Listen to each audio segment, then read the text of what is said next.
বন্যেরা যেমন বনে সুন্দর, ঠিক তেমনই এই পথশিশুরা পথেই সুন্দর।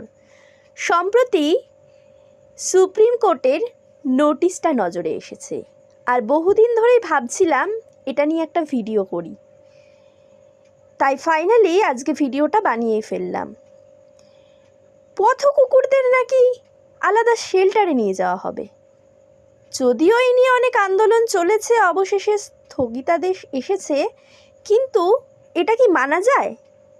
এই যে ছোট ছোট মুখগুলো, এই যে এত সুন্দর মায়াবী মুখ, আপনারা কি জানেন এরা কতজনের হাসির কারণ? এদের দেখলে কত ডিপ্রেশন রোগী সুস্থ হয়ে যায়। কোনো আইডিয়া আছে আপনাদের? এদেরকে নাকি নিয়ে যাওয়া হবে শেল্টারে। এটা কি মানা যায় কখনো?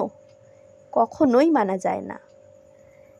এরা রাস্তাতেই ভালো আছে, আর সেখানেই যেন থাকে।